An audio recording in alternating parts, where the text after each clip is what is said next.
Cool. So tonight was our meta tournament, and what did you beat? You beat a OP14 Black Crocodile. Yep. It was Black Crocodile round 1.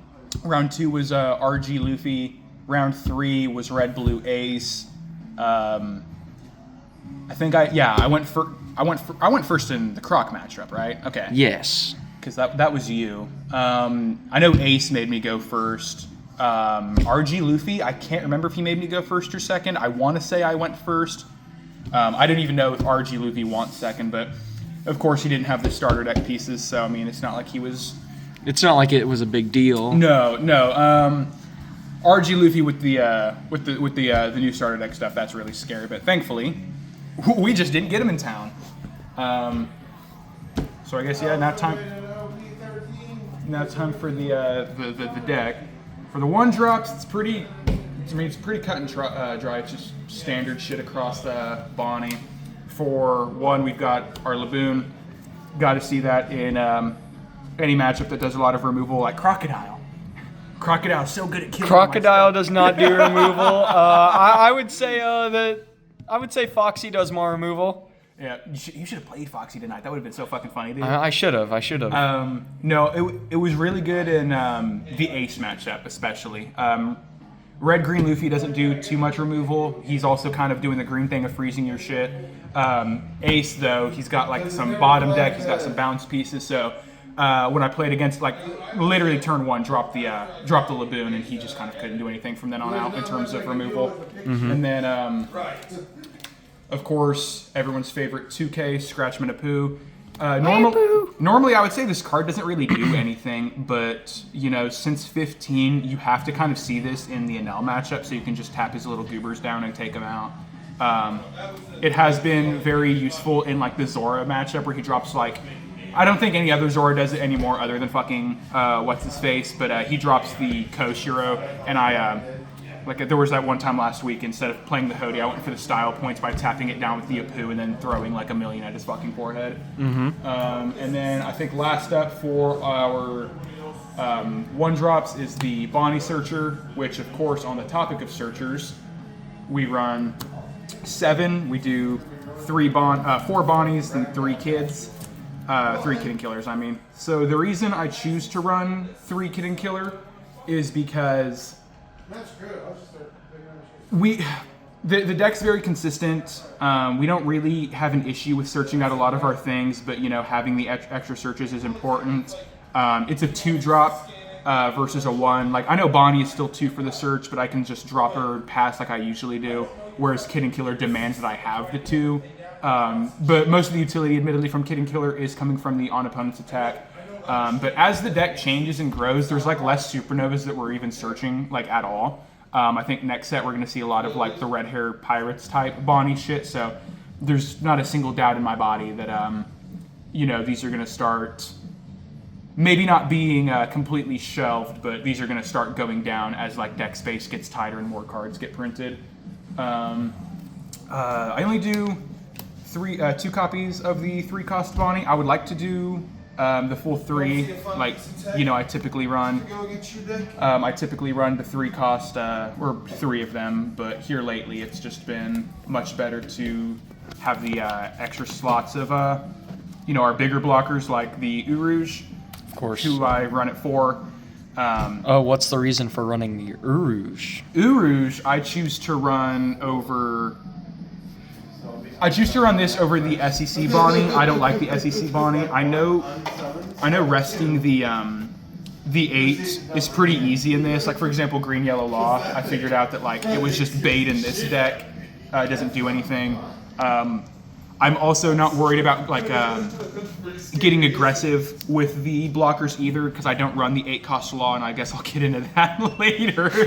Video will be an hour long because it's just gonna be me bitching about 3 hours long. But also, not only is the draw 2 trash one's really good, it's just too situational. It costs a full Dawn more, and there's better things to play on 5. On top of that, the restanding your Dawn is only the on-play for Bonnie, whereas this I can hit every turn. Now, admittedly, the stat line on Bonnie is better, being a 6-cost blocker, or a 6K blocker, whereas he's the 5K. So if someone swings like some shit at me, I do have to just give them Uruj and a counter maybe if I'm trying to keep it alive. Typically, I just let them eat the Uruj because I don't ever care about keeping him alive past like 2 turns after he's dropped. But not being able to do like free blocks against like all these 5s or whatnot with the SEC Bonney, it does hurt sometimes, but here lately I've been wanting to get my blockers on field and dead, which is going to take me perfectly into this guy. That card is heinous. This card is fucking evil. Not a lot of people run it. Clayton, he was the first time I actually saw this. Like I heard stories of like maybe Alex running Legends. Clayton was the one who like played it against me, and I realized how fucking good it was. Because, I mean, for those who don't know, it's this character cannot be rested by an opponent's leader or character effect, and it is a blocker. And on KO, you rest an opponent's leader or a 7 or less. The leader is so good because like what's going to happen is you're going to swing fucking, what's it called? Oh my god, where's my Dawn? Oh my god, I can't grab the Dawn. You got it. Yeah, what's going to happen is he's going to be here. You're going to swing at me once, and I'm going to, so that's one swing out of the way, right? Because you already did it. Yep. I'm going to tap the event for Bonney, and I'm going to tap down something else. Yep. And that swing that you just gave me will be blocked with the Usopp, meaning that first swing is dealt with. Then as he dies, we rest something else. So that's 3 cards out of the way because you had the audacity to swing at me once. Unfortunately, it's not searchable, but there's so many matchups where you have to see this card. Like, for example, Ace tonight, he kept poking me with like these cheap 6s and whatnot. So I would tap down the Marco whenever he swung Yamato. I tapped down Marco. I blocked with the Usopp and then tapped his leader, so that just meant that there was no swings he could do after that. Yep. And then from then on out, it was all about spamming fucking the Perona, spamming carrots, but I guess I'll get to my ratio. And I noticed you were protecting board a lot too in that matchup. Yes. So you have to protect board. Like the counterplay to Bonney is to take out her board. So if you just don't let them get a chance to, and you just eat their swings, I run a lot of blockers because I'm trying to eat those swings. The rest on the Usopp, the restand off the Uruj, all of us help us eat those swings and mitigate, whatever. And our main target to protect is going to be, holy shit, if I can get this right. It's going to be Cavendish because, everyone who's played this game for more than 2 seconds knows what Cavendish does, so I'm not even going to bother explaining. But like they're gonna keep swinging at Cavendish. You need to be able to not only like stop those swings if you can't counter out, but use shit like Usopp or leader ability to stop further swings, right? I am allowed to get very greedy with my Dawn too, because we have so much restanders. Like we have the Cavendish, we have the Uruj, we have the Kid and Killer, we have the Jewelry Bonney. I can throw my shit willy-nilly and get as aggressive as I want because I can rely on like my defense here to like keep me up. And on the topic of more aggressive plays, Carrot, another card that I don't even have to explain, one of the better stun pieces. Here lately, I've been playing it out less and less, but like, once again, in the Ace matchup, dropping the Carrot and keeping that 7 costs aura frozen the entire fucking game was just huge because you could never get through. Yep. She was another card that I had to give a little bit of defense to. We talked about it a bit after the game, but he kept swinging at the Carrot because he wanted the Carrot gone, so I would just give him every fucking card because I wanted him to keep swinging at that and not my face. And that ended up winning me the game because I was able to swing the Carrot, keep that thing frozen, and then still be aggressive with the rest of the board. I do 2 laws. I want to do 3. We know I have the 3rd somewhere. I just did not have it. It's somewhere. I just did not have it on me tonight. I grabbed the law leader a moment ago, so those were all put with him, and I guess I didn't grab those either, or like the rest of them. But of course, this being able to double up on our shit is very good, because like, I can maybe drop a Kid and Killer, do a search, drop law, play or swing Cavendish, get the 2, play law, bounce the Cav, play the Cav, get 2 back. And in certain matchups, or depending on like how far along we are in Dawn, we can just do another thing like, drop the Carrot. Or we can drop the 6 cost. The best card ever. The 5 cost, the best card ever. The Bonney, we can keep their 8 or less frozen, and guess what? Get another Dawn off that combo. So it's such a fucking good card. It is so unbelievably good. I've seen so many people run this at 2. I think running it at 2 is just not a good play. You have to see this card, especially as like threats get more and more expensive. Like 8-cost Croc, for example. Like 8-cost Croc. I played it against the. I kept the what was called the Nika Robin or the Miss All Sunday Frozen in the matchup against fucking Ace. I was able to keep. The Marco from like blocking, and that felt really good. I played it against RG Luffy, and this kept his double attack Luffy. It kept double attack Luffy at bay. It kept the 7-cost Rush Zoro at bay. It's so good. It is actually just so good. So debatably the best card in the deck. Debatably, yeah. We can argue about it. I am of the belief it's the best card in the deck, but it is still something that we can debate on. Perona, I wanted to do 4, but I think 4 would have been a bit too much. It's unsearchable, but this is like so good for keeping these like go wide decks at bay. And if they try to kill it, we can drop the Bonnie to, freeze their even bigger guys and get our Sardon back. Or you're going to have matchups where, like I said, they're going to try to be aggressive and go at your Cavendish. So if you drop the Perona, they kill it, you can just play another Cavendish for free. Plus, it's a 5 or 6, so you can just throw it on there. And a lot of these, matchups where you need to be swinging odd numbers like RG Luffy and Red Blue Ace, you can just kind of paper cut them to death. Yep. Because they're always forced to just give you more and more cards. You do the Vegapunk gimmick. Death by 1,000 paper cuts. Death by 1,000 Vegapunks, bro. Hody Jones. Once again, like these two, don't need to explain it. It's a 7-cost. It's unsearchable, of course, but people are going to tell you to run this at 2. Hell, fucking Clayton was saying that he ran it at a 1. I find that ridiculous. Then again, he's Mihawk, so he's got different reasons. You have to see it. But there's so many matchups you have to see it. Like Red Blue Ace. I saw 3 of these in hand against Red Blue Ace. I was so fucking worried that I wasn't going to be able to get through. And because I was like, I've just got no counter. I can't defend myself. And then he's so worried about my board that every fucking turn I'm tapping his shit down. I throw out the Hodies, keep tapping more down, and he's got to respond to the 8. And he was pitching so many cards because he was so terrified of Cav and Carrot that by the end, whenever I was going to press for game, he had 2 cards in hand, which were only 1K. He already did the ability to like neg 2 out of the Carrot swing that I did, or the Perona swing that I did. So the 8 to his face was just game. 9-drop Shanks.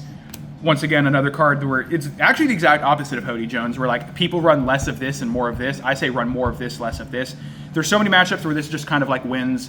Like for example, I was telling you earlier that if I had went against the Roger tonight, I was just going to wait for him to play the 10-cost Shanks, then drop this and bust his fucking head in, because it just trivializes the Shanks. Yep. And then that's just a turn where they don't get to do anything. Like, don't get me wrong, I still got to respond to the 12, but that's about it.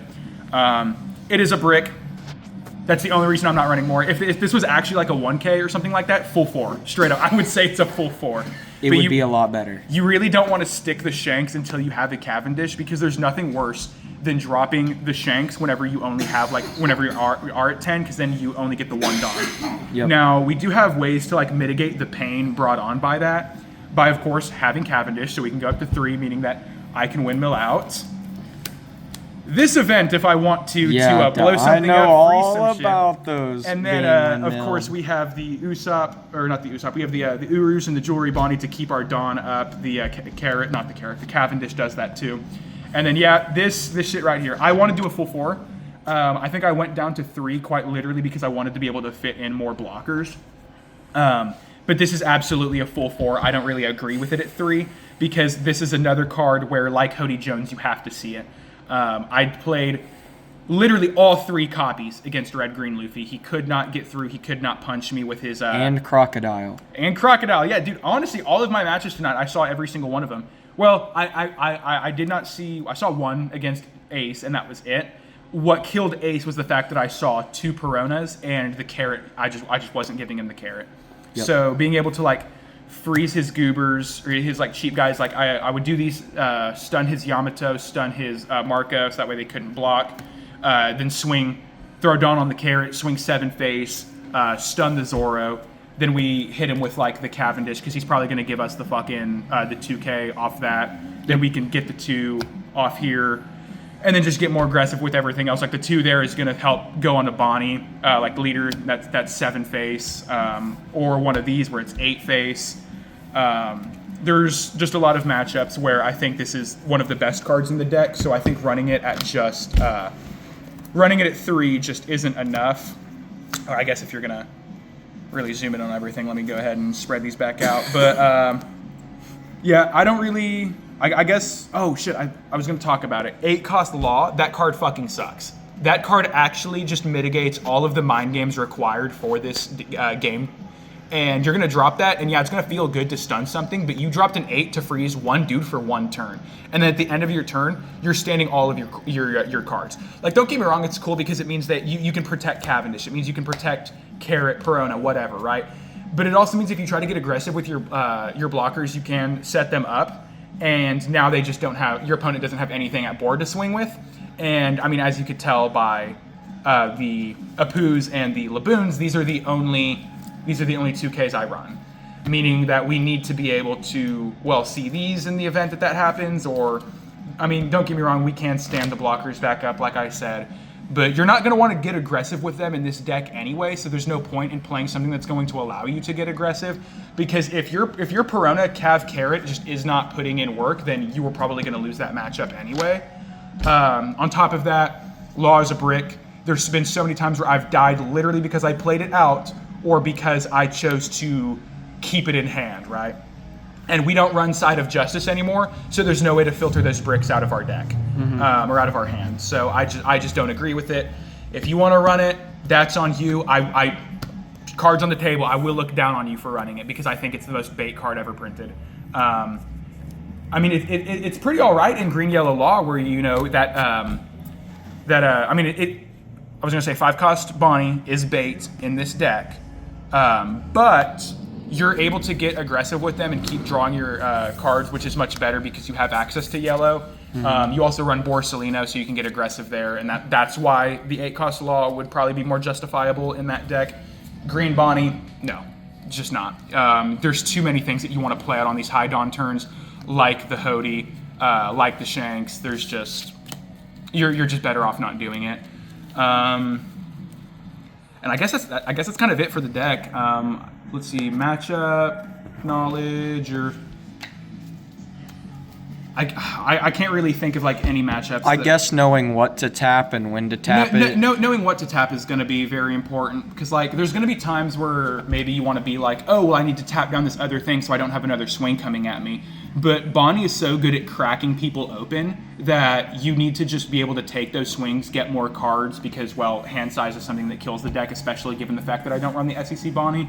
So you could be in situations like, especially like red-blue ace tonight, or you're going to have it in blue-yellow Nami as well, where someone swings at you, you need to be able to tap the Dawn to get rid of those new gates, or I guess just pray to fucking God, or whatever higher power you believe in that you top deck Hody Jones, because if not, you're just kind of cooked on the spot. Yep. But being able to do things like tap down the Edward Newgate and then drop the fucking like Shanks to immediately kill it, the best feeling ever, especially, like, don't get me wrong, people aren't going to take the life off of the I Am Whitebeard, but if they do, they literally just fucking lose. Let's see. Bonnie's not great. Bonnie's not great. I will never, ever give up on her. She's my favorite leader deck ever printed. I am going to try and make her work in OP17, but I probably will be more Shanks-oriented next set. And she will probably just get her old Dofi package rebuilt and then ran for off-metas. But I will say that, like, the meta isn't, like, so unbelievably fucking bad that, like, she can't hang at all. The problem currently is just the amount of, like, yellow and blue in the meta. That's really it. If, like, she can deal with the yellow, maybe not blue as much. Teach is a really rough matchup because you want to be able to defend your board, you want to be able to defend your life, and Zehaha not only heals him but burns you, and it's so rough. But to be fair, if Teach sees nothing, you have a fighting chance, because you seeing nothing is better than me seeing nothing. Me seeing nothing is better than you seeing nothing. But I do think, if I had to give like a number to it, I would say Teach is pretty like 70-30 in favor of Teach. Like, it's not like unwinnable, but it's gonna be pretty rough. You have to have at least 30 years of experience. If you wish to defeat me, come back in 300 years. All right, bet. I think that's about it. I think I want to do a more in-depth guide on her here soon. I'll probably like start having to record that. I'm actively working on the written guide at the moment, but that's going to take some time. But this isn't the last you've seen of my Bonnie. No, sir. I want to make her work. I believe it. We'll see it next week, or we'll see Blue Ivankov next week.